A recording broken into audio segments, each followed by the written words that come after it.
안녕하세요. 21세기 사람 중심의 정치를 말하다 시사포커스 TV의 최진정 변호사입니다. 반갑습니다.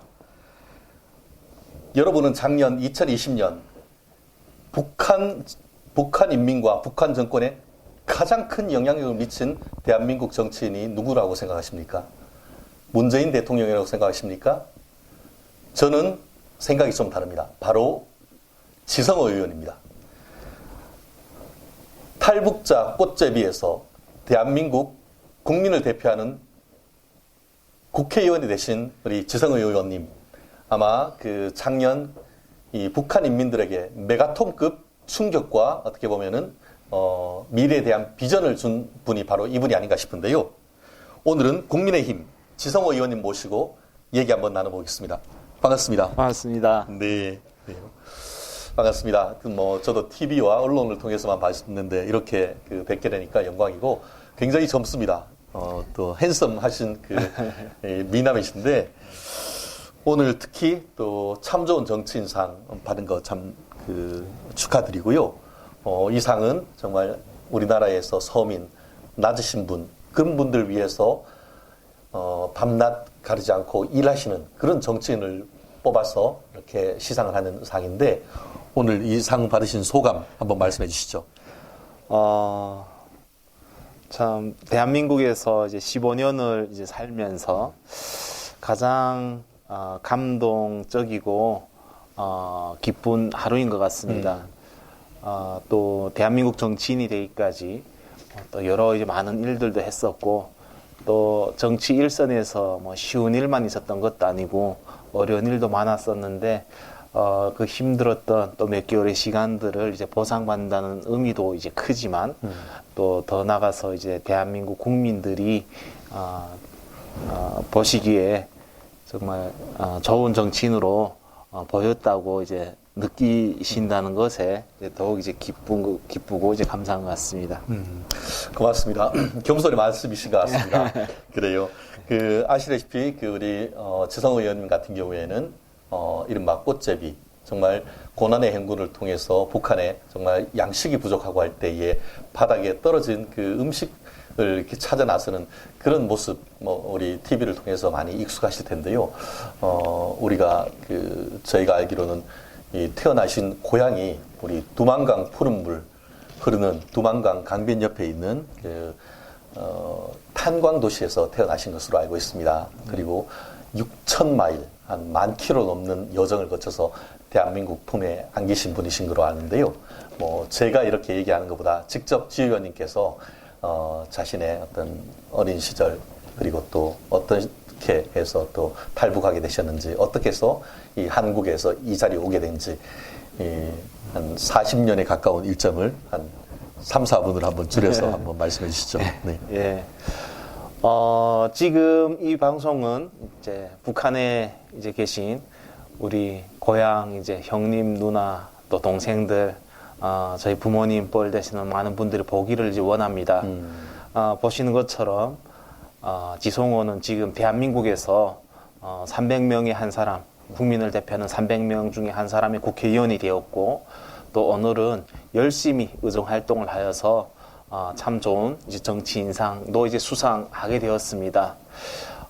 정말 이제 태어난 이제 그 환경을 바꾸기는 이제 쉽진 않았죠. 그런데 제가 태어나 보니까 이제 북한이고 탄광촌이고 정말 평양 한번 가보지 못하고 죽어가는 사람들이 대다수인 이제 그런 곳이라는 것을 알게 되었던 것은 제가 세계관이 형성되기 시작한 이제 좀 어렸을 때인데 저는 이제 북한에서 이야기하는 그 평등이 정말 고지고대로 믿고 살았던 어찌 보면 이제 북한 주민의 한 사람이었는데 제 삶을 이제 송두리째 이제 바꿔놓는 이제 몇 가지 사건이 있었는데 그것은 정말 수많은 이제 아사자들이 길거리에 나뒹구는 그 모습을 보면서 사람이 저렇게 쉽게 죽을 수 있구나. 그래서 나도 배고픔에 이제 끝에까지 가서 나도 저 사람들처럼 죽겠구나 하고 생각했던 적도 있었고 그 과정에 할머니가 돌아가시는 그 시체를 보면서 정말 잔인한 이야기입니다만 할머니가 돌아가셨으니까 옥수수 가루를 이제 식량 배급 2kg 주겠구나. 그럼 우리가 빨리 그걸 이제 받아다가 끓여 먹어야 되지 하는 비인간적인 그런 이제 현실을 이제 목도하면서 생활했습니다. 제가 뭐 유명하게 이제 또 많이 됐던 것은 이제 팔 다리 없이 목발을 짚고 이제 1만 킬로를 돌아서 대한민국에 왔던 그 스토리가 있는데 태어날 때는 정상적으로 태어났습니다만 학교를 갈 수가 없었고 영양실조 걸렸었고 달린 열차에서 석탄을 훔쳐서 좀 팔면 조금의 이제 식량을 얻을 수 있었는데 우리는 일명 꽃제비라고도 부릅니다만 이제 그런 일을 하다가 이제 어렸을 때 열차에서 떨어져서 이제 왼쪽 다리와 왼쪽 손을 그 60톤 화물 열차들이 제 다리를 밟고 지나가다 보니까 절단되고 그리고 수혈도 못 받고 마취제도 못 받고 그리고 이제 수술을 해야 됐던 3시간 반 동안의 14살의 그 시기 그것을 이제 겪으면서 모두가 죽는다고 했는데 죽지 않고 이제 살아남았고 그리고 지구 밖에는 북한 밖에는 또 다른 이제 세상도 있지 않을까 그런 생각이 있었고 결국은 이제 북한을 탈출하게 하고 이제 1만 킬로를 돌아서 대한민국에 오기까지 성공하였습니다. 그래요. 참 21세기 그 지금 대한민국에서는 저게 실화냐 이런 그 의문을 품지 않을 수 없는 그런 얘기인 것 같은데 지금 지 의원님은 그게 실화다 그렇게 얘기하십니다. 사실 북한에 있을 때 일상이 어떤지 아니면은 그런 부분에 대해서는 저희가 TV를 통해서만 많이 보고 특히 이제 북한에서 나오는 그 영상 같은 경우에는 이게 철저히 통제된 그 사회 속에서 대부분 사실은 보면은 평양 같이 지하철도 다니고 능라도에서 체육대회도 하고 하는 우리의 마치 서울하고 되게 비슷한 그런 일상만 사실은 TV를 통해서 저희가 많이 접하고 있습니다만 지 의원님 말씀 들어보면은 그것과 또 지방에 있는 인민의 삶은 너무나 철저히 차이가 있다라는 그런 그 말씀을 하신 것 같은데 실제 이 평양에서의 삶과 지금 말씀하셨던 그런 북중 경계 지역에 있는 그 삶이 도대체 어느 정도 어떤 차이가 있는지 한번 좀 말씀해 주시죠. 저는 대한민국 서울에 이제 와서 놀랐던 점이 모든 이제 국민에게 한 개의 신분증, 이제 주민등록증 하나면 그 어디도 갈 수 있었다는 것이 놀라웠고 또 한 가지는 전 국민 누구나 여권을 만들어서 세상 밖으로 나갈 수 있다는 것이 이제 놀라웠습니다. 북한의 평양시에는 한 200만 명이 이제 살고 있는데 북한 2,500만 명의 주민들을 볼 때는 10%가 좀 넘는 사람들이고 그곳은 완전히 이제 그 통제된 구역으로 일반 사람들이 갈 수가 없고 그곳에 있는 친인척이 초청을 해야만 들어갈 수 있다든가 이번에 북한의 당대회 같은 행사가 있어서 국가적인 행사로 초대받으면 들어갈 수 있는 곳인데 저는 어렸을 때 계속 이제 그 사회에 대한 질문을 던졌던 것 중에 우리가 평등하다면 이제 대한민국 서울은 못 가도 내가 살고 태어난 이제 그 탄광촌 이제 함경북도 회령시에서 평양은 가봐야 되지 않겠냐. 그런데 원천적으로 갈 수 없는 이유가 그곳은 이제 신이 있는 곳이고 김일성과 김정일의 이제 신이 그분 신으로 식격화가 돼 있고 그렇죠. 그리고 신이 있는 곳이다. 그렇죠. 또 살아있는 그 김정은이가 있기 때문에 공식적으로 이제 그 평양시는 이제 2개의 신분증을 갖고 있는 겁니다. 그러니까 하나는 평양 시민증이고 하나는 이제 북한의 이제 국민증이라고 하는 건데 그래서 검증 안 된 사람들은 들어갈 수가 없다는 거죠. 그래서 저는 이제 생각했습니다. 차라리 그럼 신분을 바꿔서 북한 평양은 못 가보더라도 대한민국의 수도 서울을 가보자 이런 생각을 갖고 이제 목발을 짚고 탈북하기도 했었는데요. 그러면은 그 의문이 그러면은 어떻게 보면 외딴 지역이라고 할 수도 있는 두만강 옆에 회령시에서도 대한민국 소식, 서울 소식은 알고 있었다는 그런 말씀이네요. 네, 제가 이제 2006년도에 탈북을 합니다. 그런데 이제 그 전부터 뭐 제가 살던 곳은 시골이 아니겠습니까? 그 시골까지도 친구들이 다 남한 노래를 부르고 예컨대 남한 대표적으로 춤을, 딱 기억나는 노래가 지금 있습니까? 이제 제가 지난번에 이제 그 차 운전해가지고 오는데 그 아파트라는 노래가 나옵니다. 아, 윤수일의 아파트. 근데 네네. 그 아파트를 들으면서 이제 북한에서 춤추고 노래 부르던 생각이 나서 추억에 잠기는데 또 그 보면 쓸쓸한 아파트라고 나오는데 지금 아파트 문제가 얼마나 심각합니까? 그래서 그런 쓸쓸한 아이러니하네요. 아파트 하나 있었으면 좋겠다. 네, 이제 네, 이런 네, 생각도 네, 네. 있는데 그럴 정도로 이제 나만 노래 부르고 영화를 보고 하다 보니까 생각이 이제 많이 바뀌고 있습니다. 그러셨구나. 그 아까 저도 이제 그 지혜연님 말씀을 들으면은 특히 어릴 때 이게 그 이른바 그 고난의 행군 시절, 그러니까 90년대 중반이었습니까? 그때 지금은 이제 그 김정은 치하입니다만 김정일 당시. 김정일 이후에 그렇죠. 그러니까 김정일 치하에서 이게 도대체 어떤 일이 있었는지, 무슨 일이 있었기에 그 많은 사람들이 아파서 죽은 것도 아니고 굶어서 죽었는지.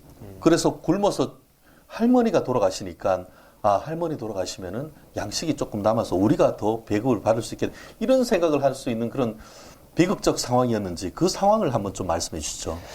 사실은 북한에서 뭐 많게는 300만 명이 굶어 죽었다고도 이야기합니다. 그런데 뭐 공식적인 통계는 그 어디도 나와 있는 것은 없습니다만 대다수의 사람들이 굶어 죽었던 사람들이 북한 정권에 충성을 했던 사람들이 굶어 죽었어요. 왜요? 그냥 그냥 생각하기엔 오히려 반대일 것 같은데. 근데 이제 북한은 이제 개인 그 재산 사유화를 이제 못하는 네네. 곳입니다. 그 당시에는 땅도 이제 뭐 떼기밭도 없었고 장사를 하면 이제 뭐 자본주의 그 사상이 있는 것으로 계속 이제 핍박을 하다 보니까 그러다 보니까 뭐 대다수의 사람들은 주는 배급을 먹고 살았고 또 이제 그 사실은 그 독재자들이 통치하기 가장 좋은 것이 먹을 걸 가지고 조절을 하는 것만큼 이제 쉬운 통치 방법은 없습니다. 그래서 그렇게 하면서 했던 것이 어느 순간 이제 북한 뭐 이제 90년대 중반에 들어서면서 식량 배급을 못 줄 상황이 되게 되고 그러면 못 주면 어떻게 장사에 대해서 먹고 살라고 이제 해야 되는데 지금처럼이라도 해야 되는데 장마당 같은. 장마당도 안 하게 하고 이제 계속 통제를 하면서 했던 이야기가 굶어 죽더라도 순직을 하더라도 국가를 위해서 노력을 해야 된다. 그 당시에 뭐 제가 제 생각으로는 북한의 말단 이제 뭐 당원이라든가 이런 사람들이 많이 거기에 이제 동조하고 이해가 되네요. 순수하게 국가를 믿고 이렇게 가면서 굶어 죽게 되었죠. 그 이후로 사람들이 깨우쳐가지고 북한에서 하지 말라는 것을 해야만 먹고 살고 하라는 것을 하면 굶어 죽는다는 사실을 이제 깨우침으로 인해 가지고 시장에 먹을 것이 있지 공장에 나가면 먹을 것이 없다는 것도 이제 알게 되고 그렇구나. 결국 그러면서, 독자 생존력이 있었던 사람은 그 살고. 어려운 상황 속에서도 생존을 했고 나라에만 충성하고 의지했던 사람들은 오히려 정말 수도 없이 죽는 굉장히 아이러니한 그런 상황이 됐었네요. 상황이죠. 그러니까 북한이 이제 충성을 이제 독려해도 그 충성은 이제 결과적으로 내 가족과 나의 자녀에게 이제 도움이 안 된다는 사실을 북한 주민들이 알게 됨으로 인해 가지고 지금의 그런 상황까지 온 것이고 결과적인 해결책은 지금 없는 상황으로 지금 보입니다. 그래요. 어떻게 보면 또 한 가지 좀 질문 던지고 싶은 거는 사실 그런 식량 수준을 넘어서 조금 전에 그 지 의원님이 그 탈북하기 전에 좀 안타까운 사고를 통해서 왼손과 왼발을 잃는 그런 사고를 당했고 말씀하신 대로 하면은 다 사람들이 죽는다. 이런 상황 속에서도 기적적으로 어떻게 보면 생존하셔서 한국까지 오셨는데 북한의 의료 수준이나 이런 부분은 좀 어떻습니까? 굉장히 이제 열악합니다. 열악하고 뭐 더 정확하게 말씀드리면 아스피린 하나를 생산할 수 없는 지경에 이뤘어요. 그러니까 그것이 북한의 뭐 의료 시스템만 붕괴가 된 것이 아니고 경제적인 시스템이 다 붕괴가 돼 있고 그 상황에서 지금까지 견딘다는 자체가 놀라울 정도인데 그러니까 이제 페니실린도 이제 제대로 생산 못하고 마이실린도 생산 못하고 하다 보니까 의약품이 이제 없는 겁니다. 뭐 이제 북한은 자기들이 그 체제 선전의 우위로 항상 이야기하는 것이 우리는 무상 교육과 무상 의료 시스템을 가지고 있다. 그런데 의약품이 없는 병원은 이제 가서 이제 무엇하고 그 뭐 수술하는데 닌겔 조차도 이제 그 생산 못하는 그 병원은 무엇으로 하겠습니까? 그러다 보니까 이제 중국 의약품이 이제 시장에 거래가 되고 결과적으로는 시장에서 의약품을 사가지고 와서 수술을 받아야 되는 상황인데 그 당시 저희는 뭐 집에 먹을 것은 아무것도 없는 것은 물론이요.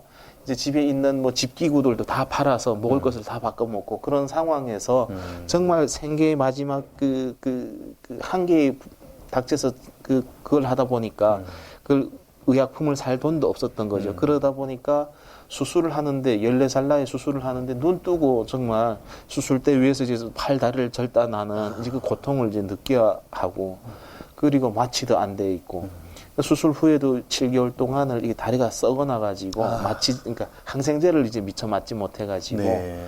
그래서 사람들은 이야기했어요. 쟤는 살 수가 없다. 뭐 이제 어떤 기적이 있어도 살 수가 없고 피도 수혈 못 받았고 근데 이제 그 가족들이 어떻게든 죽이지 않으려고 정말 풀을 먹으면서 산나물을 먹으면서 버섯을 뜯어 먹으면서 조금씩 돈 모아서 이제 항생제를 이제 놔주고 그러셨구나. 이렇게 해서 이제 살았는데 우리 고향 사람들 모두가 기적이라고 했죠. 근데 그 기적은 정말 신의 기적이라고 나는 생각하고 그리고 그때가 14살이었는데 25살 탈북하기까지는 손도 없고 다리도 없고 그 여기는 그 끈으로 묶어가지고 목발을 이제 만들어서 짚고 그러셨구나. 그리고 더 슬픈 거는 그리고도 이제 국가에서 장애인들에게 뭐 우리처럼 뭐 생계 보조를 해주는 것도 없고 뭐 이제 그런 의료 보조를 해주는 것도 없고 그냥 북한은 이제 그냥 방치를 하다 보니까 알아가지고 너가 살아라 알아서 이런 살다 거. 보니까 제 발이 그 하나 남은 발이 다시 가는 곳이 내가 이제 그 고통스러웠던 화물열차 또 석탄 훔치러 가고 그리고 그때는 두 다리 두 팔 가지고 석탄을 훔쳤다면 이제는 한 다리 한 팔 가지고 석탄 열차에 매달려서 해야 되는 그 일이 내가 너무나도 고통스러웠고 왜 우리는 이렇게 살아야 되며 우리가 이렇게 살아가는 것을 왜 국제사회는 이제 모르고 있냐 세상이 좀 알아서 북한 김정은이 편이 아니라 김정일이 편이 아니라 우리 인민들의 편이 누군가 되어줬으면 좋겠다는 생각을 했었죠. 그러면 여기에서 자연스럽게 어떻게 보면은 김 의원님이 북한을 탈출해서 또 대한민국으로 오게 된 그 계기에 대한 질문을 자연스럽게 또 얘기하지 않을 수 없는 것 같은데요. 지금 그 김 의원님 말씀으로 보면은 지금 저는 깜짝 놀랐어요. 오른손 왼손에 그냥 외견적으로 봤을 때는 아무 차이가 없어요. 네. 그리고 지금 이 스튜디오가 엘리베이터가 없는 건물입니다. 그래서 그 계단을 한 3, 4개층 걸어서 올라와야 되는데 사실 조금 걱정했어요. 엘리베이터도 없고 한데 여기 어떻게 올라오실 수 있을까 했는데 너무나 그냥 제가 봤을 때는 물론 그 본인이 그걸 이겨내서 지금 이 정도의 어떤 그런 그 운동 능력을 갖추셨겠지만 정말 그 생사 기로를 넘나드셨다는 것이 제가 믿겨지지가 않는데요. 한국에 오셔서 그러시면 이렇게 신체적으로 또 좀 의료 도움을 받으셨는 그런 겁니까? 네. 그렇습니다. 이제 북한에서 소원이 있었어요. 그러니까 그 당시 이제 20대 초중반이었는데 세상이 정말 격변해서 바뀌는 그런 세상이 있다면 이제 될 수도 있는 정말 0.01%이고 확률이긴 합니다만 세상을 다시 한번 걸어보는 일. 근데 그것도 이제 뭐 많이도 말고 세 발자국만 이제 다시 걸어보는 일이 이제 소원입니다. 그러니까 우리 비장애인 분들은 이제 또 장애인들의 고통에 대해서 또 잘은 몰라요. 우리가 누리고 있는 일상 지금 코로나도 마찬가지입니다만 이제 마스크가 없는 세상도 있었으면 지금 마스크 쓰고 이제 살지 않습니까? 그러니까 그렇게 세 발자국만 좀 이제 걸어보고 싶었는데. 그것은 뭐 저 소원뿐만 아니라 저희 아버지, 어머니 다 똑같은 소원이었습니다. 근데 북한에서는 절대 이룰 수가 없었고, 그래서 결국은 한 10여 년 동안 목발 짚고 있다가 이제 대한민국까지 이제 넘어오게 이제 되었는데, 목발을 짚고 이제 탈북을 했습니다. 근데 놀라웠던 것은 이제 대한민국 이제 시스템인데 그 중에서도 저를 장애인이기 때문에 먼저 한국으로 들어갈 수 있도록 이제 다른 탈북민보다 배려해 주는 것을 보면서 저는 굉장히 놀랐어요. 왜지? 그러니까 그게 난 이해가 안 갔습니다. 근데 이제 장애인과 노약자를 우선하는 국가 시책에 저 한번 놀랐고 오니까 한 20일도 안 돼서 그 우족과 우수가 다 나오는 겁니다. 그러니까 이게 손 없어서 이제 가짜 손이고 뭐 가짜 다리고 합니다만 이제 의료보험으로 된 겁니까? 그렇죠. 국가에서 다 해주고 주민등록증 나오면서 네. 의료보험 딱 대고 하면서 주민등록증도 나오기 전에 전에 원래 그 국민으로서 원래 뭐 북한 주민들이 뭐 이제 북한 이탈 주민 지원에 관한 법률이나 이런 그렇죠. 것들이 있죠. 그러니까 네네. 그게 있어서도 또 이제 그 북한 주민들은 우리 국민으로 일단은 그렇죠. 보게끔 돼 그렇죠. 있습니다. 우리 헌법상에. 네네. 그러다 보니까 아마 그런 이제 지원이 바로 이제 됐던 것 같습니다. 아, 놀랍네요. 참, 지금 말씀만 들어도 북한과 그 대한민국의 어떤 경제적 격차, 또 인권에 대한 정말 인민을 위한, 국민을 위한 그 정부가 도대체 어떤 시스템인지에 대해서는 정말 질문하지 않아도 이 지 의원님 말씀 속에서 자연스럽게 깨닫는 바가 있는 것 같습니다. 그래요. 참, 다른 것도 아니고 목발 없이 세 발자국만 걷는 것이 나의 소원이다 라고 하셨는데 어려운 그 길을 거쳐서 대한민국에 와서 이제 목발 없이 그냥 예. 다니는데 지장이 없으니까 참 대한민국에 옴으로써 좀 인권을 넘어서 정말 이동권, 예. 건강까지 회복하셨다는 것이 참 국민의 한 사람으로서 반갑습니다. 또 우리 지 의원님 얘기하시면은 또 미국 정치의 한복판인 또 워싱턴 D.C.에 그 백악관까지 가셔가지고 또 미국 대통령과 만나서 또 얘기를 나눈 그 일화를 얘기하지 않을 수가 없는 것 같은데요. 그 소식 어떻게 해서 또 그 미국까지 초대돼서 가서 또 의회에서 그런 또 탈북 청년으로서 당당하게 이 의견을 밝혔는지 한번 좀 일화를 얘기해 주시죠. 사실은 제가 대한민국에 와서 2006년에 와서 지금까지 한 15년 동안 살면서 미국 전 현직 대통령님을 3분 만나 뵀습니다. 오. 그래서 이제 2013년도에는 이제 W 조지 부시 대통령을 이제 만나 뵙고, 그리고 2018년도, 17년도인가 그때는 이제 지미 카터, 예, 그 대통령을 이제 만나 뵙고, 그리고 2018년에는 이제 트럼프 대통령 현직 이제 대통령을 네. 만나 뵙고 백악관으로 초대 이제 받았습니다. 초대받은 것은 이제 정말 북한 주민들, 북한 인권 피해자의 그 상징이자 정말 자유의 상징이다는 이제 큰 전제 아래서 이제 저를 초대했고, 그리고 정말 그 팔다리 없는 그 장애의 몸을 가지고 살면서도 그냥 자기를 위해서 산 것을 넘어서 북한 주민들의 인권을 위해서 이제 활동을 했고, 또한 그 중국의 그 인신매매로 고통받는 탈북 여성들을 구출해 오고 이런 이제 일련의 모든 활동들이 국제사회에서 봤을 때는 굉장히 높이 평가된 것 같습니다. 그리고 더군다나 그 자유, 우리가 정말 쉽게 태어나면서부터 이제 바로 이제 얻을 수 있는 그 자유를 그 누군가에는 목숨을 걸어서 1만 킬로를 돌아서 팔다리 없이 넘어와야 된다는 그 사실은 전 세계가 알아야 되고 북한 정권이 얼마나 이제 악한지를 보여줄 수 있는 그런 계기였죠. 그래서 2018년 미국 연두교수의 초청을 받아가지고 백악관을 이제 갔습니다.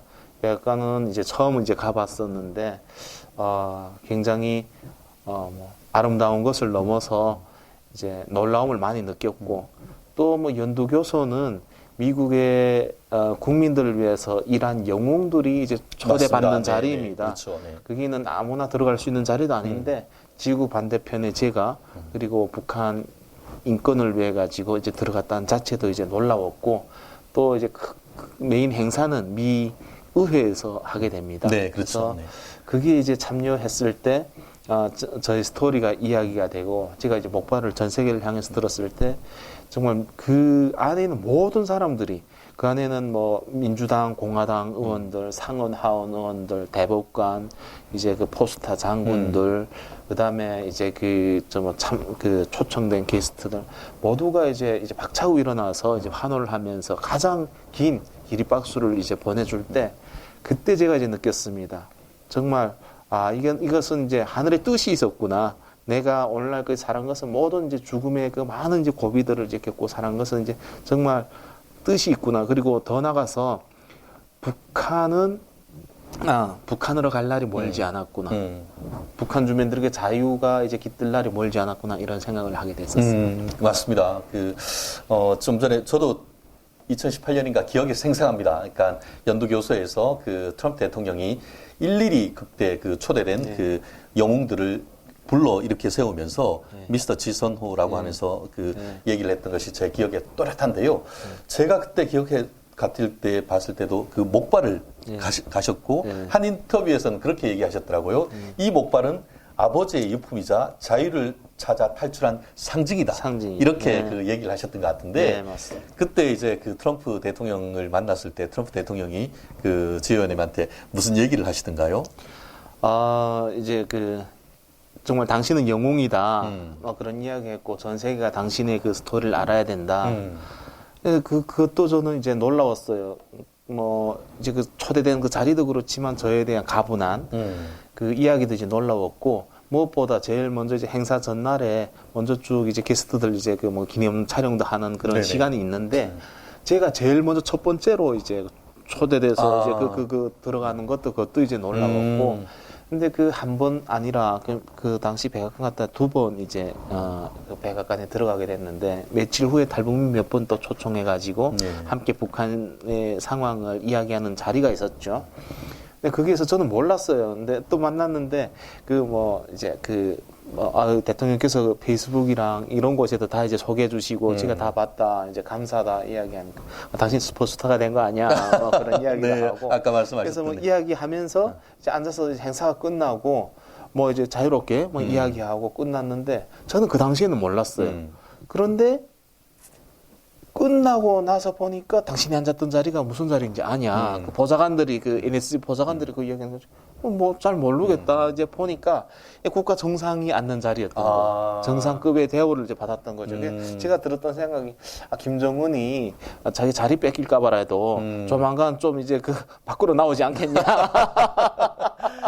그래요. 참 엄청난 일을 또 어떻게 보면은 전 현직 대통령 3명, 아까는 세 발자국 걷는 것이 소원이라고 했다고 하는데 그 지혜원님의 어떤 그 키워드가 3가지로 또 이렇게 하나씩 수렴이 되는 것 같은데요. 또 그간에 많은 또 일정을 거쳐서 대한민국에 들어오셨고 또 작년 또 비례대표로 해서 또 300명 국민의 대표의 한 사람으로서 당당하게 지금 의정 활동하고 계시는데 대한민국의 정치에 첫 발을 들여놓게 된 계기가 또 국민들은 궁금하실 것 같은데 한번 말씀해 주시죠. 저도 대한민국의 그냥 평범한 청년이었고요. 그리고 저는 북한 인권 활동가였고, 고통을 받는 사람들을 보면서 함께 고통을 느낄 수 있고 슬퍼할 수 있는 마음이 있는 것이 인간이다는 것을 저는 이제 항상 이제 생각을 했고, 또한 북한 인권에 있어가지고 보수와 진보가 따로 없이 이제 북한 주민들의 고통에 귀를 기울여야 된다, 이런 입장에서 활동을 했습니다. 그러다 보니까 저에게 정치적인 색깔이 더욱 뚜렷하게 있었던 것은 아니었고요. 전 세계가 이제 북한 주민들의 목소리가 되어 주십시오, 이런 활동을 하면서 했는데, 지난해 2018년도 2019년도입니다. 그 탈북 모자가 아사하는 사건이 있었고, 맞습니다. 네. 그리고 북한에서 자유를 찾아서 넘어왔던 청년들이 이제 자갈에 물려가지고 북한으로 맞아요. 끌려가는 그 사건이 네. 있었습니다. 네. 그것을 보면서 이것은 있을 수 없는 일이고, 네네. 그리고 대한민국의 풍요 속에서 이제 아사는 있을 수 없는 일일 네. 뿐더러 자유민주주의를 택하고 있는 대한민국에서 또한 그 법의 테두리 안에서 탈북에 온 사람들은 처벌을 받아도 한국에서 처벌받아야 되는데 네. 이제 북한으로 이제 보낸다는 이 사실을 이제 보면서 그때 들었습니다. 정치는 이제 정말 내가 이제 좋아하는 부분은 아니지만 탈북민들을 위해서는 꼭 이제 필요한 부분이긴 하겠구나. 그들의 목소리를 내지 않으면 이제 또 어떤 일이 벌어질지도 모르겠다, 이런 생각으로 조금 마음은 좀 있었는데, 그런데 이제 정치권에서 이제 연락이 와서 계속 이제 문을 두드렸습니다. 그래서 정말 제도적으로 바꿀 수 있는 일들이 있으니까 이제 단지 이제 나쁜 곳으로만 생각하지 말고 마음을 좀 돌려달라. 그래서 여러 번 이제 정치인분들 이제 만나 뵙고, 그리고 또 이제 우리 그 당시에는 자유한국당이었습니다. 이제 또 변화의 그런 모습들도 있고 해서 정말 저도 뉴스 보면서 정치인들이 싸우는 모습 보면서 이제 이제 채널 돌리고 했던 저인데 또 정치에 이제 입문하게 되었고. 그러셨구나. 사실 우리가 생각해 보면은 이 현 정권이 자유보다는 평등, 또 가지지 못한 사람들의 인권 이런 부분을 굉장히 또 강조하고 하시는데 어떻게 보면은 그런 그 인권이나 또 소수자 보호 이런 걸 생각하면은 또 지 의원님은 또 민주당이나 이번 정권과 오히려 또 이 맞닿는 부분이 있을 것 같은데 오히려 그렇지 않고 또 어떻게 보면 그 자유우파 진영에 또 그 몸을 담으면서 저 정치로 손발을 다는 게 좀 어떻게 보면 굉장히 아이러니한 것 같기도 하고 아까 말씀하신 것처럼 북한에서 오는데 왜 헌법상 북한 이탈 주민, 북한에 있는 분들도 대한민국 국민인데 왜 그분들을 북한으로 돌려보내는 것인지 납득하기가 참 어려운 것 같은데 그런 부분, 현 정권의 어떤 그 북한 그 주민, 인민들의 어떤 인권이라든가 그 탈북자들에 대한 어떤 조처 이런 부분에 대한 지 의원님의 생각을 한번 좀 여쭤보고 싶습니다. 저는 이제 놀라움을 넘어서 이제 충격적인 요즘을 살고 있습니다. 이제 정치인으로서 이제 부끄러울 정도로 이제 또 뭐 현 정부가 하는 행태라든가 이제 그런 것이 이제 부끄럽습니다. 뭐 저희가 이제 2006년도에 왔을 때 이제 그때도 이제 진보 정권이었고 그 후에 이제 또 보수 정권도 있었고 또 진보 정권이 들었습니다만 그것이 이제 정도 끝이라는 것이 있습니다. 근데 그 정도를 이제 넘어가는 것이고 그리고 뭐 거기에 제가 조금 더 뭐 정치 입문한 것을 좀 더 이제 추가한다면 제가 조국 사태를 보면서 분노했습니다. 그 언제 그 북한 인권 집회 그런 캠페인을 하라면 그거는 해도 정치적 캠페인에 나가본 적이 없는데 제가 그때 이제 나갔어요. 이것은 아니다. 정말로 이제 정의도 없고 그리고 정말 진보도 없고 그리고 이제 그들이 말하는 이제 그런 이제 모든 도덕성도 이제 잃어버렸다. 네. 그러니까 이제 저 같은 생각을 가진 청년들이 굉장히 많을 겁니다. 그래서 이제 그걸 보면서 이것이 뻔뻔함. 이제 뭐 그거는 이제 앞에서 말씀드렸습니다만 거의 이제 충격 수준입니다. 그래서 그렇게 할 수도 있구나. 뭐 또 더 나가서 최근에 뭐 북한 이제 대북 전단 이제 보내는 그 법안을 뭐 이제 날치기라고 표현할 수가 있겠습니다. 이제 일방적으로 이제 날치기로 통과시키는 것을 보면서 내가 공산 정권에 이제 살았어도 그렇게 짧은 시간에 그렇게 이제 몰아붙여서 그런 이제 만들어내는 그 결과도 보지 못했는데 이것은 이제 북한을 능가한다.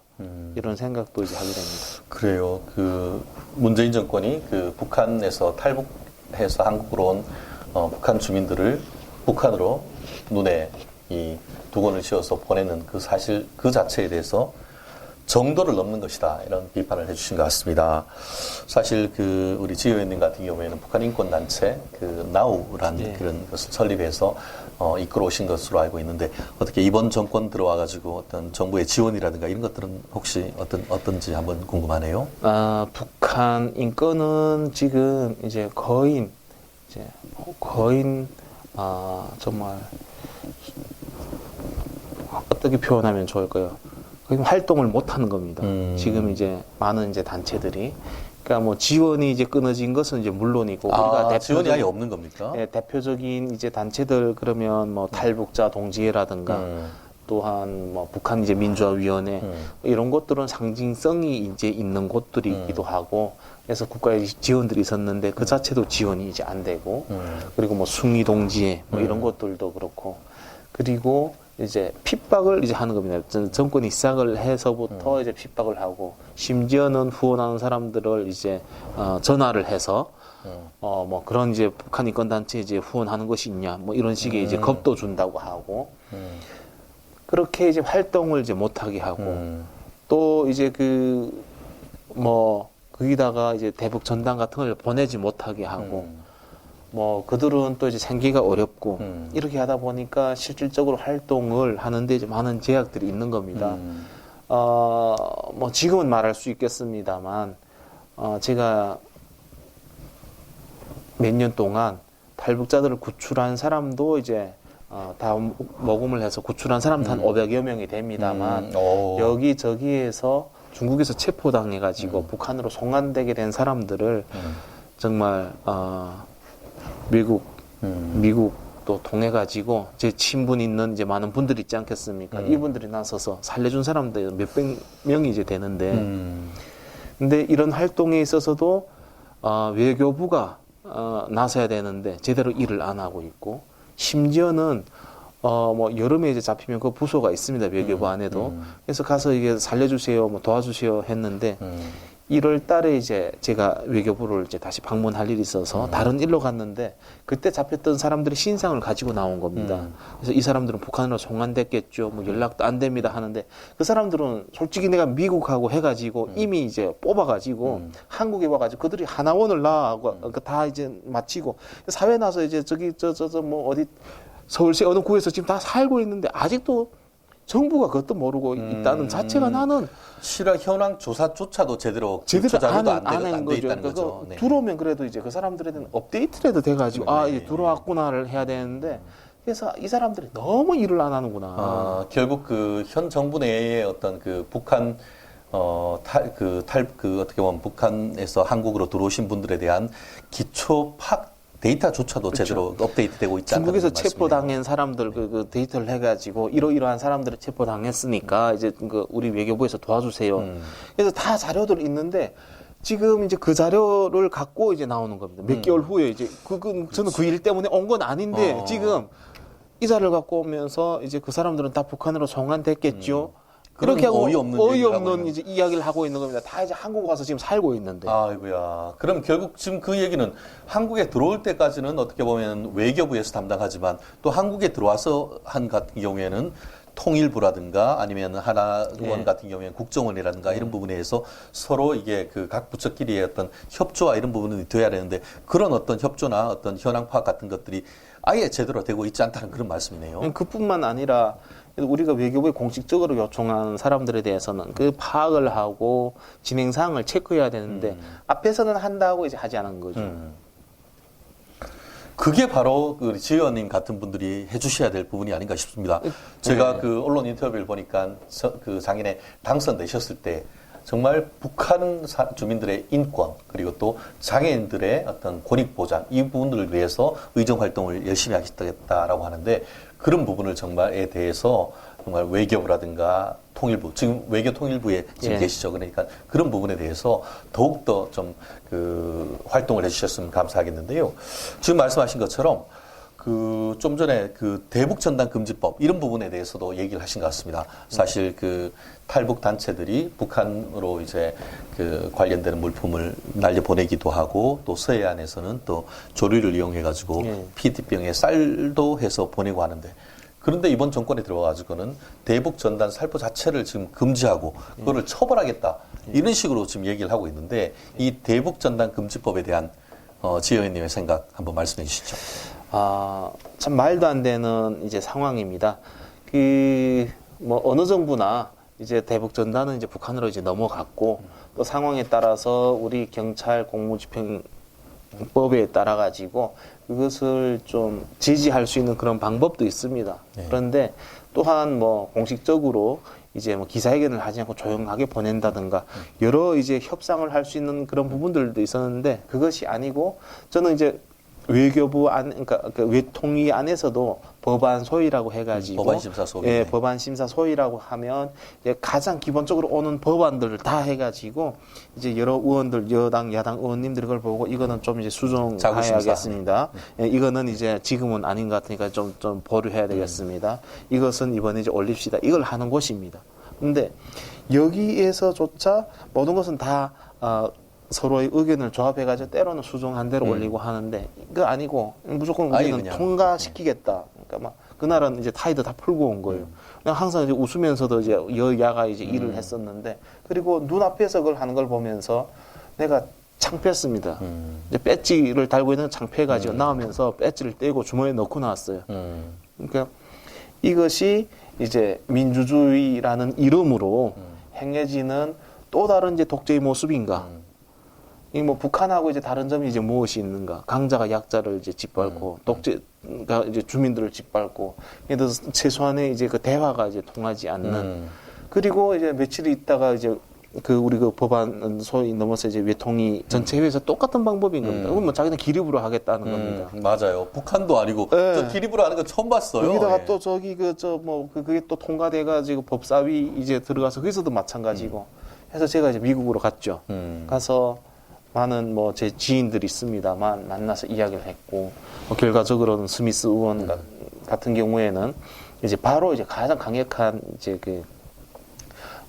이제 대변인 그 담화도 이제 했고 그리고 이제 청문회도 이제 지금 준비하고 있는 그런 네네. 상황이고 많은 이제 의원들께도 이야기하고 그걸 시작으로 해가지고 각 국가들에서 문제점을 제기하는데 이것은 이제 자유민주주의를 채택하고 있는 국가들의 이제 뭐랄까 약속을 어기는 것이 이제 되는 겁니다. 그렇죠. 이제 뭐 북한 주민들의 알 권리나 언론의 자유. 그러니까 그걸 어떻게 할 수 있는 방법도 이제 제시를 하지 못하게 하고 이제 하니까 제가 봤을 땐 이것은 이제 뭐 독재나 북한이나 뭐가 다르냐 이런 이야기를 이제 하는 것이고 이것은 굉장히 앞으로도 계속 문제가 될 겁니다. 현 정부에서도. 맞습니다. 지금 우리 지의원님 말씀하신 것처럼 이 대북 전단 금지법 같은 경우에는 입법 절차상의 문제가 심각하죠. 아까 얘기하신 것처럼 민주주의에 가면을 한 의회 독재의 모습이다. 이렇게 얘기를 하시면서 도대체 이게 북한과 무슨 차이가 있느냐, 일당 독재와 무슨 차이가 있느냐라는 것을 질타해 주셨고 그 법안 내용 자체도 헌법상 보장되는 의사 표현의 자유, 정치적 표현의 자유 이런 부분을 본질적으로 금지시키는 이런 위헌적인 요소가 있다라는 것을 지금 강력하게 질타를 해주시는 것 같습니다. 앞으로 또 이 부분에 대해서 또 북한의 문제가 아닌 한국 정부 내에 이와 같은 그 문제를 미국의 어떤 의회와 또 어떤 국제적인 이슈를 제기를 함으로써 또 이런 부분에 대한 입법적 개선을 모색하시겠다는 그런 의견이신 것 같은데 앞으로의 어떤 이런 부분에 대한 의원님의 어떤 입법 활동도 지켜봐야 될 것 같습니다. 지금 말씀하시는 것처럼 지금 대북 전단 금지법 하면서 이 법안심사 소위에서 그냥 줄줄이 그냥 마구 통과시키는 걸 보면서 의원인 것이 부끄러웠다라고 하면서 이 배지를 지금 보니까 국회라고 되어 있는데 네. 오늘은 달고 왔습니다만 그때는 떼고 주머니에 넣고 나왔다라고 하신 것 같은데 지금 말씀하신 그런 저항적 의미로서의 어떤 배지를 떼는 것도 있었습니다만 지난 한 1년여가 이제 4월이면 돼 가는데 그동안에 지의원님이 추진하셨던 입법 어떤 성과라든가 향후에 또 이 부분을 지원해 나가야 할 어떤 입법적 관심사가 있으면 또 말씀해 주시죠. 예, 큰 틀에서 저는 이제 북한 인권과 탈북민의 정착을 위해서 일해야 됩니다. 그래서 준비하고 있는 이제 북한 인권 법은 앞으로 북한 인권재단이 정상화돼야 되는 것은 물론이고 오토 원비엇 법처럼 이제 북한을 탈출해내온 3만여 명의 탈북민들이 이제 북한 정권에게 피해를 보상을 이제 받을 수 있는 그런 이제 법안을 이제 내려고 합니다. 그래서 쉽진 않겠지만 이제 끝까지 제가 해야 될 일이고 또한 북한 이제 탈북민들이 정착을 위해서 또 한 일들도 꽤 있습니다. 그래서 그 중에는 창업 지원법도 이제 통과시켰고 그리고 또 10년 탈북자 중국에 넘어와서 10년 이상이 된 사람들은 이제 불이익을 받았습니다. 왜 올 수 있는데 안 오고 중국에서 뭐 했냐 이건데 근데 올 수 있는 길을 몰라서 못 왔는데 우리가 챙겨야 될 걸 안 챙기고 우리는 뭐 했냐 이런 논리로 해가지고 그것을 삭제해 버렸습니다. 10년 종을 삭제해 버렸고 그리고 또 넘어온 탈북민들이 PTSD라고 이제 트라우마를 이제 겪고 있습니다. 북한에서 태어난 자체만도 트라우마죠. 뭐 어렸을 때부터 외상후 스트레스 증후군이라고 합니다. 뭐 어렸을 때부터 강제로 끌려가가지고 공개 처형하는 것을 보면서 자란 사람들의 스트레스가 없겠습니까? 실제 그런 공개 처형이 실제로 있나 보죠. 실제로 있고 그것을 다 보았고 그러니까 이제 스트레스가 있고 또 중국에서 이지매매 당해서 고통받은 사람들도 있고 또 남한 오는 과정에 이 사람들이 넘어와서 그러면 좀 안정적으로 좀 치료도 좀 받고 그리고 이제 뭐 취업도 알선하고 이런 기회가 있어야 되는데 6개월 안 하면 이제 뭐 생계급여도 자른다든가 이런 것들을 그걸 이제 그 1년으로 해서 조금 치유도 받게끔 이제 하는 그런 것도 이제 내규 이제 보건복지부 그것도 만들어냈습니다. 그 외에도 지금 올해에 이제 준비하는 이제 법들은 또 탈북민들이 이제 무연고로 돌아가신 분들이 무연고다 보니까 그 자산이 다 이제 국가에 환원된다는 겁니다. 이런 부분도 그들이 이제 무연고라고 하지만 무연고로는 또 볼 수 없는 특수성을 감안해가지고 그들의 가족들에게 앞으로 통일이 됐을 때 각 사람의 이제 그 물품 그 뭐 이제 그런 그 상속 관련된 것들을 상속 관련된 것도 이제 다 해야 된다. 그뿐만 아니라 또 뭐 그 외에도 지금 뭐 탈북민들 이제 또 만든 이제 제품을 조금 이제 전 국가 차원에서 좀 우선 구매를 좀 해줘야 된다. 뭐 이런 것들도 지금 준비하고 있습니다. 그래요. 지금 말씀 들어보니까 벌써 뭐 가지고 하신 일들도 많고 하셔야 될 일들도 많은 것 같은데요. 이번 정권 들어서 이제 북한 인권재단이 사실상 빈 껍데기만 남았다라는 그런 비판이 큰데 이와 같은 북한 인권재단을 정상화하겠다라는 그런 비전을 말씀해 주셨고 사실 제가 알기로도 최근에 북한 정권을 피고로 해서 이 손해배상 청구 소송을 제기를 했던데 그것을 법원이 인정했던 판결이 나왔습니다. 네. 근데 그걸 판결을 넘어서 그와 같은 것을 입법적으로 지원할 수 있는 부분을 만들겠다는 것인데 쉽게 말하면은 김정일, 김정은으로 인해서 피해 입은 것에 대해서 손해배상할 수 있는 법을 만들겠다. 죄송합니다. 그리고 탈북민들을 정착을 하려고 하면은 창업을 하고 어떻게 보면 직업을 지원을 해야 되는데 현재 이 지원이 잘 안 되는 점을 이 법으로 지원하겠다는 그런 말씀을 해주셨습니다. 감사하고요. 또 이번 정말 연초에 미국에서도 정권 교체가 있었습니다. 사실 지난 트럼프 대통령 때 공화당 정부에서는 지금 지 의원님이 의원이 되기 전에는 민간 외교사절로 역할을 하셨고 의원이 된 이후에도 의원 외교를 통해서 여러 그 일을 해오셨습니다만 이 바이든 시대 이 북한의 인권과 이 북한과의 관계 이런 부분에 대한 어떤 소망이라든가 그 부분을 지원하기 위한 이 의원으로서의 어떤 비전을 한번 좀 정리해 주시죠. 네. 이제 북한이 싫어하는 것은 그만큼이나 영향이 크다는 것을 의미합니다. 북한이 지금 대북 전단을 금지하라고 김여정이 이제 하명하는 이유는 북한에 그만큼이나 이제 그것이 큰 위협으로 다가온다는 것이고 또한 국제사회에 나와서 제발 이 말만 하지 않으면 이제 국제사회에 나와서 협상도 할게 하는 것이 북한 인권 문제를 이야기하지 말아다오입니다. 그러니까 그것을 이야기해야 되는 것이죠. 그것은 이제 뭐 전략적으로 인권을 이제 사용할 필요는 없습니다. 그것도 그렇게 해서도 안 되고. 그런데 북한 인권을 어느 수위에 이제 올려놓는가에 따라 가지고 바이든 정부에서 이제 북한과의 협상에도 이제 영향을 이제 줄 것이라고 저는 생각합니다. 그것이 있어가지고 뭐 현 한국 정부가 이제 대북 전단 금지법 이제 한 것도 이제 문제점을 제기해야 된다고 저는 이제 보고 있고요. 뭐 북한 인권과 함께 그리고 그렇다고 해서 북한이 그 핵을 이제 뭐 축소하거나 그렇다 해서 동결하거나 축소하거나 아니면 완전 폐기할 마음이 있냐? 저는 이제 없다고 생각합니다. 그러니까 이제 북한 인권으로 해서 또한 북한이 이제 반인륜적인 범죄 그리고 국제사회에서의 그런 것들을 이제 더 강력한 이제 제재를 통해 가지고 이제 북한 정권이 이제 스스로 생각을 할 수 있도록 스스로 이제 더 생각을 할 수 있도록 이제 해야 된다고 생각하고 분명히 북한은 어느 시점이면 이제 협상을 하자고 나올 것으로 저는 보여집니다. 그렇습니다.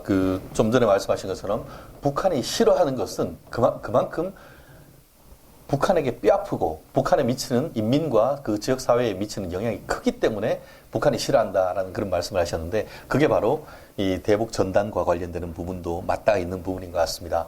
대북 전단 보내면 그거에다 고사총으로 쏜다 뭐 이런 위협을 하는데 그만큼 그와 같은 대북 전단이라든가 북한으로 흘러 보내는 각종 쌀이라든가 거기에 포함된 달러 그리고 또 USB 메모리에 담긴 남한 그 관련되는 K-팝이라든가 이런 컨텐츠가 북한 주민들에게 미치는 영향이 그만큼 크기 때문에 그런 부분을 또 입법적으로 더 지원하시겠다라는 비전을 또 말씀해 주신 것 같습니다. 또 이어서 아까 그 어떻게 보면 향후에 어떤 지금 미국의 바이든 정부가 들어서고 또 이런 상황 속에서 북한의 변화 가능성 이런 부분에 대해서도 조금 그 말문을 열으셨는데 향후 2021년 이후에 이 북한 정권이 어떤 식으로 지금 연초에처럼 또 열병식을 통해서 한국과 그 국제사회에 대해서 무력 시위를 계속하는 강공을 할 것인지 아니면은 트럼프 대통령 때처럼 또 이 대화를 하려고 하는 유화 정책으로 나올 것인지 그 부분에 대해서 지 의원님은 어떤 식으로 좀 예측을 하시는지요? 뭐 북한은 뭐 여러 가지를 다 하겠죠. 그만큼이나 북한 정권의 생존, 그러니까 존립이 이제 쉽지 않은 상황에 그렇죠. 그 있는 부분이 것이 사실입니다. 북한 핵과도 관련되는 문제인데. 그렇죠. 네네. 그리고 또 북한 주민들도 뭐 고추를 뭐 미사일을 뜯어먹을 수는 없잖아요. 그렇죠. 그 사람들은 쌀과 이제 밥이 이제 필요할 텐데 지금 민심도 굉장히 안 좋은 현실에 있습니다. 뭐 북한은 이제 그 무력 도발도 할 것이고 그리고 때로는 그것을 빌미로 해가지고 협상도 이제 가려고 할 것입니다. 근데 북한은 이제 뭐 한 70년이라는 시스템을 3대로 이어오면서 외교 역량도 이제 구축했다는 점에서 그러니까 뭐 예측 가능한 모든 것을 저는 할 수 있다고 저는 생각합니다. 그래서 그것에 있어서 우리 그 대처는 앞에도 말씀드렸습니다만 가장 중요한 것은 이제 북한 정권의 그런 잘못된 것, 국제사회의 그 규범과 질서에 어긋나는 것에 대해서 문제점을 제기하고 그리고 더 강력한 이제 대북 제재를 해야 된다. 그리고 북한 주민들의 알 권리는 다시 해야 재정립을 해야 된다. 만약 그렇지 못하다면 진짜로 그렇게 뭐 한다면 뭐 이것은 가능하지는 않습니다만. 뭐 북한 상공에 또 다른 방법으로 해가지고 뭐 이제 뭐 삐라가 됐던 USB가 됐던 비처럼 쏟아지도록 뭐 할 수 있는 방법이 또 이제 만들어지지 않을까. 뭐 이제 한국 정부가 이제 한다 해가지고 결과적으로는 북한 주민들을 깨우쳐야 되고 북한 주민들이 이제 세상을 이제 아는 것이 이제 가장 중요하다고 생각합니다. 그래서 우리가 국제사회가 북한 주민들을 위해서 애쓰고 있다는 사실은 계속 알리는 것이 이제 중요할 것 같습니다. 그래요. 그런 역할을 계속 해 오셨고 앞으로 더 강화할 것이라 믿습니다. 좀 전에 그 북한 상황에 대해서 좀 말씀하셨는데 사실 2020년을 관통하는 키워드는 코로나19 아니겠습니까? 이게 국가의 기본적인 임무가 국민의 안전과 생명과 또 재산을 지켜주는 것인데 북한에서의 어떤 코로나 문제, 요즘 보면은 뭐, 지난번에 서해안에서 우리 한국 공무원이 표류하고 있었는데, 그게 뭐, 거기는 비루스라고 하죠, 바이러스를. 비루스 문제 때문에 뭐, 이게 총으로 그렇게 가격해서 그걸 불을 태웠다. 이런 식으로 참 어이없는 정말 천인공노한 짓을 저질렀다고 하는데, 지 의원님이 개인적인 네트워크 등을 통해서 알고 있는 북한의 코로나의 모습, 그리고 그것을 통한 어떤 북한 인권의 모습 한번 좀 말씀해 주시죠. 뭐 이제 코로나는 전 세계인들에게 고통을 주는데 그 중에도 북한 주민들에게는 더욱 이제 고통인 것으로 제가 알고 있습니다. 왜냐하면 앞에서도 말씀드렸습니다만 이제 북한의 이제 경제가 거의 붕괴 수준입니다. 지금 북한의 이제 군수 공업을 이제 떠받들고 있는 일부 공장들에는 가동이 되는 것으로 알고 있습니다만 제대로 돌아가지 않는 상황에 있어가지고 그러면 어디로부터 의존을 하냐? 이제 중국으로부터의 의존입니다. 그러면 정말 이제 심지어 이쑤시는 요지 하나도 이제 제대로 만들지 못하고 이제 귀 면봉 하나 제대로 만들지 못해서 이제 다 중국에서 이제 나오는 겁니다. 그런데 지금 이 국경이 차단되고 북한이 알아서 자체 봉쇄를 하다 보니까 이것이 제대로 이제 공급이 안 되고 그러니까 이게 비용이 이제 뛰고 가격이 이제 비싸지고 그 안에서 살아가려니까 사람들은 불편하고 부담스럽고 모든 게 다 물가가 이제 비싸지는 겁니다. 그러니까 물건이 들어오지 못하고 하다 보니까 그래서 북한 주민들의 그런 뭐 분노라든가 이런 것이 좀 굉장히 높은 상황에 지금 와 있는 것입니다. 이런데도 계속 이제 북한이 내부로부터 자기 내부로부터 이게 그 봉쇄를 알아서 이제 얼마 이제 할 수 있을까 하는 것은 좀 더 이제 봐야 될 문제긴 하겠습니다만 굉장히 안 좋은 상황에 이제 놓여 있고 뭐 당대 8차 당대를 했다 해서 뭐 결과적으로 뭐 국민 생활에 보탬이 된 것도 없고 그렇다고 뭐 계획을 달성한 것도 없고 앞으로 미래의 뭐 비전을 뭐 또렷하게 뭐 제시해 줄 수 있는 뭐 청사진도 보이지 않고 그러니까 북한 주민들은 막막한 겁니다. 또 겨울이고 안타깝네요. 춥지. 네네. 이 물가가 비싸지. 국경은 통제하고 결국 21세기판 고난의 행군하고 있다 시작된 이런 겁니다. 말씀인 거네요. 네, 지금 네네. 좀 더 알아봐야 되겠습니다만 아사자들도 이제 좀 나올 것 같고요. 그리고 그 북한의 꽃제비들도 또 많아졌다고 합니다. 지금. 안타깝습니다. 그래요.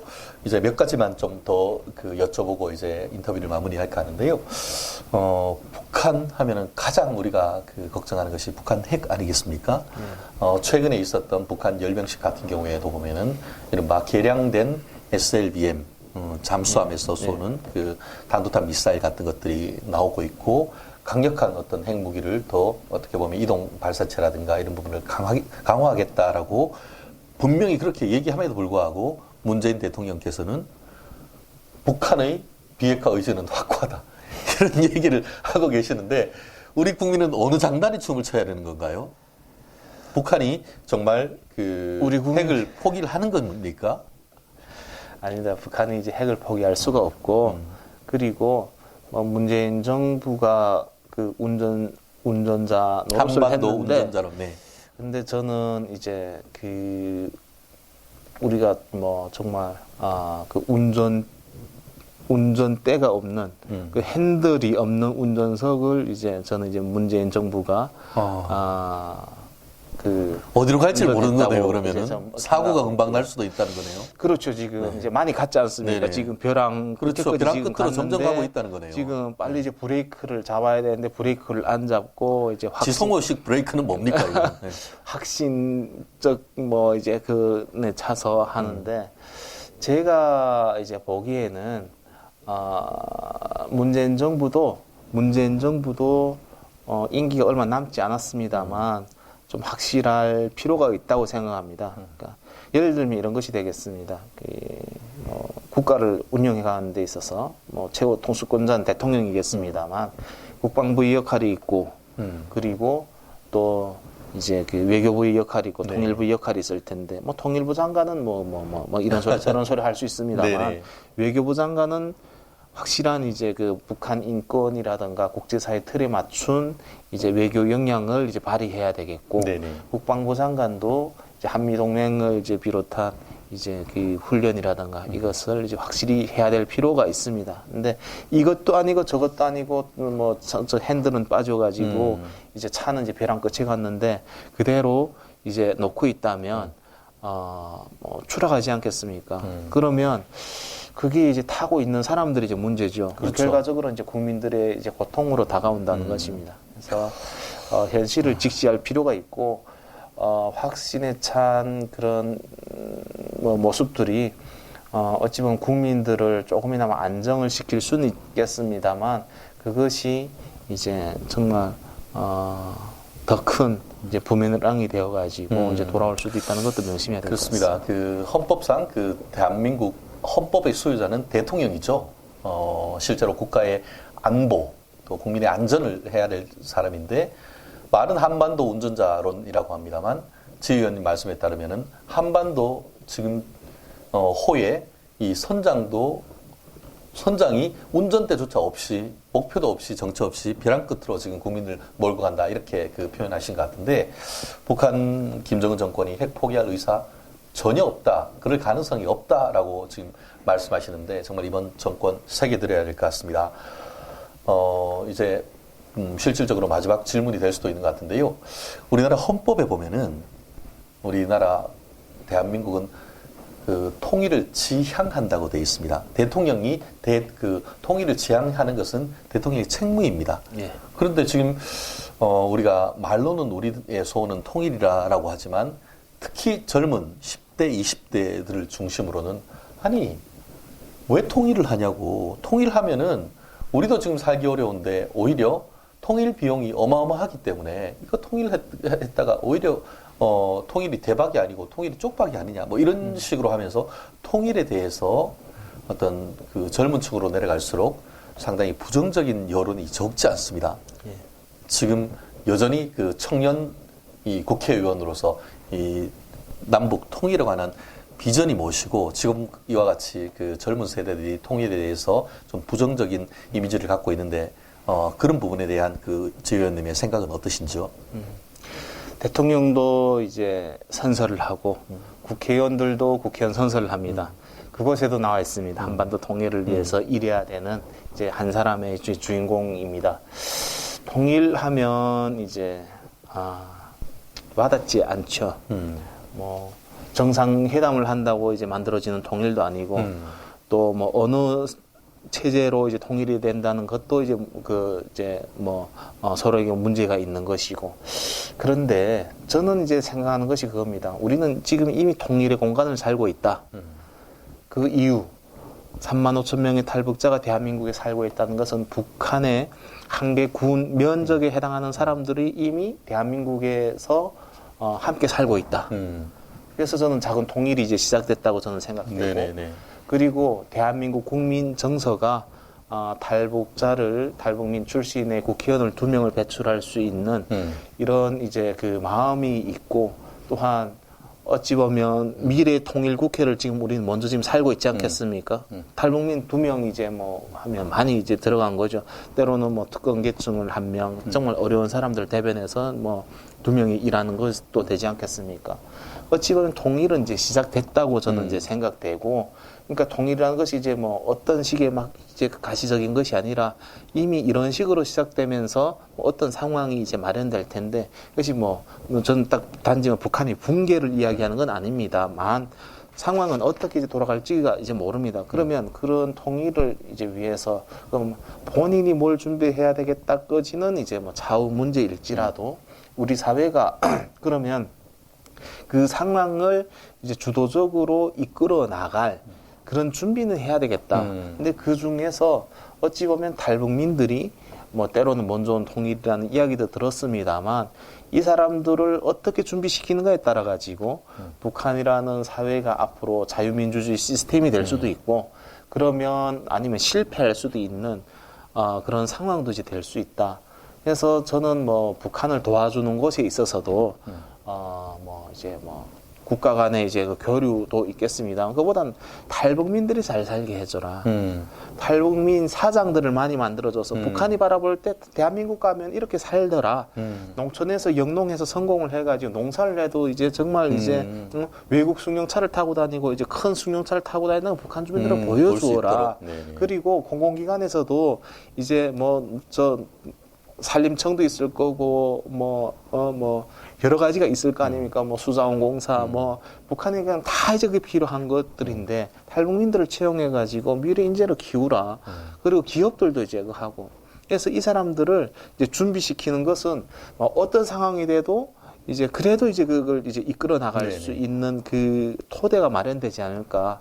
그래서 이 사람들이 잘 되면 또 북한이 소문이 나는 것이고, 또 그것은 이제 뭐 자유민주주의 국가의 우월성이 되지 않겠습니까? 네, 맞습니다. 저 지금도 이제 항상 이야기합니다만, 북한 이제 김정은 정권은 이제 나한테 졌다고 이야기합니다. 자유민주주의에 북한 이제 공산주의 정권이 졌다고 이야기하는 이유가, 북한은 나를 장애인으로 만들었고 이제 정말 불구자라고 손가락질했고 거지라고 손가락질했는데, 저는 대한민국 와서 국회의원이 됐지 않습니까? 북한에 이제 통일전선부고 외교부고 뭐 교육부고 뭐 교육을 해서 이제 교육이 먹히지 않는 겁니다. 결과가 이제 대한민국에서 보여줬기 때문에. 그렇죠. 이런 식으로 이제 성공한 사람들을 더 많이 이제 만들어내는 것이, 그러니까 뭐 우리가 북한에 이제 줄 수 있는 시그널이다.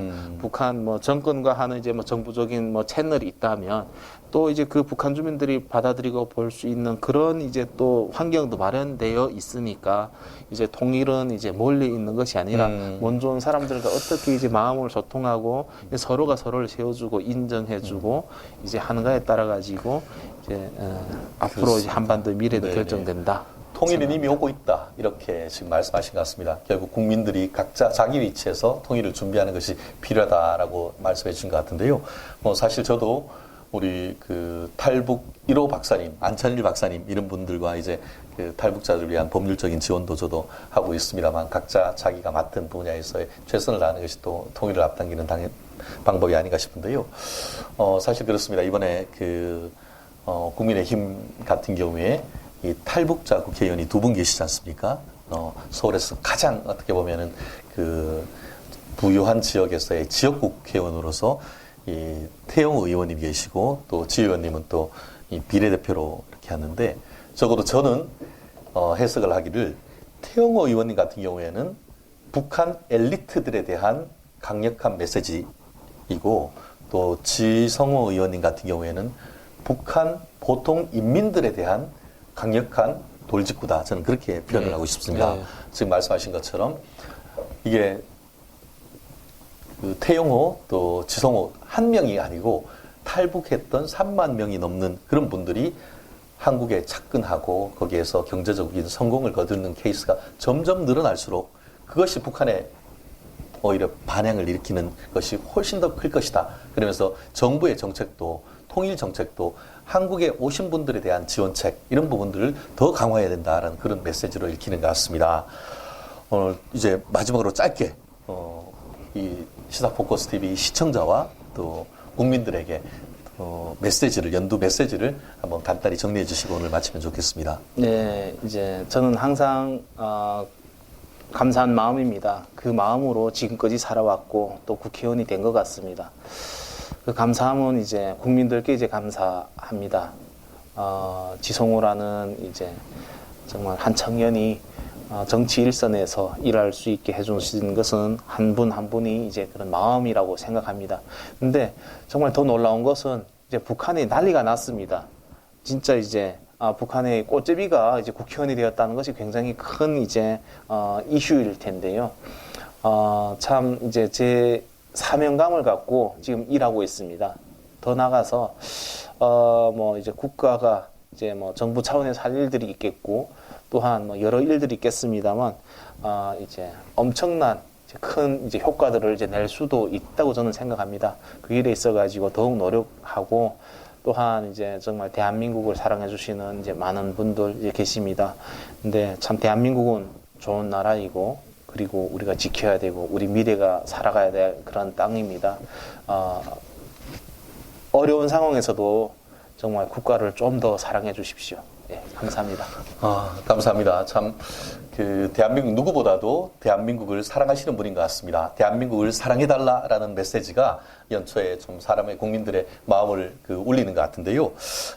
지금 이제 1년 남짓 지금 의원님을 해오고 계시는데 남은 기간 더 최선을 다해주시고 정말 탈북자 그리고 또 소외된 또 장애인들을 위해서 첫 초심, 임기 마치는 데까지 열심히 뛰어주시고 또 우리 국민들도 또 지원을 위해서 많은 또 지원과 또 관심 보여주시면 감사하겠습니다. 네, 21세기 사람 중심의 정치를 말하라. 오늘은 지성호 국민의당 의원과 함께 하셨습니다. 오늘 인터뷰 여기서 마치겠습니다. 최진영이었습니다. 감사합니다.